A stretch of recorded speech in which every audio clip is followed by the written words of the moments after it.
मैं कपिल वाजपेयी, पूर्व पार्षद, आम आदमी पार्टी का एक छोटा सा सिपाही, आपको आज उत्तर प्रदेश में विद्युत विभाग के एक नए कारनामे और खेल के बारे में जानकारी देना चाहता हूँ। उत्तर प्रदेश का विद्युत विभाग, मैंने कुछ चीज़ों पे सूचना मांगी थी, तो वो सूचना के अधिकार के तहत सूचना मांगी थी। यहाँ के हमारे बिजली विभाग के बोदला बिजपुरी सेक्शन के जो अधिकारी हैं, उन्होंने एक बड़ा गजब खेल किया है। अनइलेक्ट्रिफाइड कॉलोनियों को इलेक्ट्रिफाइड कर दिया है। उनका पैसा, करोड़ों रुपए का जो पैसा सरकार को जमा होना चाहिए था, वो अपनी अपनी पर्सनल पॉकेट्स में जमा कर लिया है। मैं 2-3 नामों के संग शुरू करता हूं क्योंकि ये बड़ा जरूरी है। यहाँ पर जेई हैं नीरज श्रीवास और एसडीओ हैं शशिकांत सिंह जी। इन्होंने 3 कॉलोनियों के लिए मैंने सूचना मांगी। एक, प्रथम तुलसी विला बिजपुरी, बोदला बिजपुरी रोड पर। दूसरा, केशव विहार, बोदला एसबीआई, यहाँ स्टेट बैंक के जस्ट पीछे की एक है। और एक ब्रजधाम, बोदला बिजपुरी रोड पर। ये 3 कॉलोनियां हैं, लेकिन इन 2 अधिकारियों ने यहाँ से बोदला से लेकर बिजपुरी तक जो इनके अंडर में एरिया आता है, सैकड़ों कॉलोनियों में ही इसी प्रकार से गोलमाल किया है। करोड़ों रुपया। आपको एक मजेदार बात बताऊं कि 35 रुपए स्क्वायर फीट का पैसा जमा होना था अनइलेक्ट्रिफाइड में।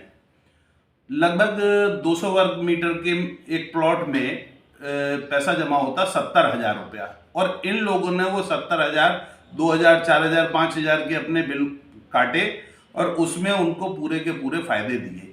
और वो पैसा जो बचा, शेष मोटी रकम थी, वो अपनी अपनी जेब में बंदरबाट करके और बड़े बिल्डरों के संग बड़े बंदरबाट करके ये काम करा गया।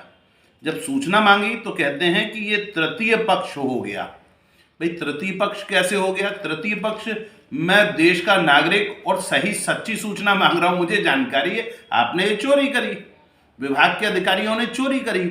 और इस चोरी को अगर मैंने पकड़कर बता दिया, आपको केवल इतना बताया कि भाई ये आप उत्तर प्रदेश सरकार, माननीय मुख्यमंत्री आदरणीय बाबा योगी आदित्यनाथ जी की जेब में सीधी डकैती डाल रहे हैं, और उस पर वो मुझे झूठ और गुमराह करने का प्रयास कर रहे हैं।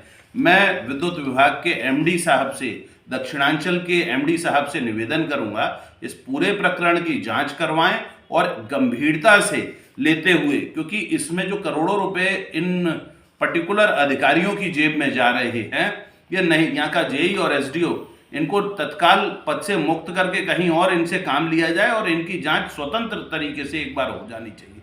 भाई, करोड़ों रुपए का जो हेरफेर किया है, पैसा इन्होंने अपनी जेब में ले लिया है, वो क्यों ले लिया है? और इनका ये एक मेरे को उसमें दिया है अधिशासी अभियंता सचिन गुप्ता जी भी, उन्होंने ये मुझे सूचना दी है कि नहीं, हम आपको ये सूचना नहीं दे सकते।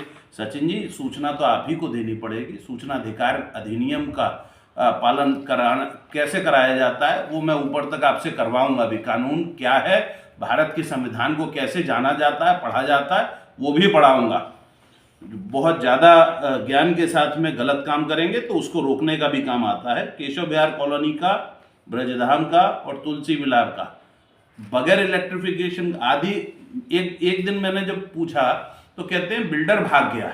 मजे की बात, भाई आधी कॉलोनी में तो बिल्डर था साथ में और आधे में बिल्डर भाग गया। आज भी प्लॉट बेच रहा है, लेकिन इनके लिए बिल्डर भगा हुआ है। बिना इलेक्ट्रिफाइड करे हुए ये कॉलोनियों के कनेक्शन दिए जा रहे हैं। मेरी मुख्यमंत्री जी से और ऊर्जा मंत्री जी से निवेदन है, और खास करके विद्युत विभाग के दक्षिणांचल के अपने एमडी साहब से निवेदन है, इस गोलमाल का, इस घोटाले का जल्दी से जल्दी पर्दाफाश करें। जय हिंद, जय भारत।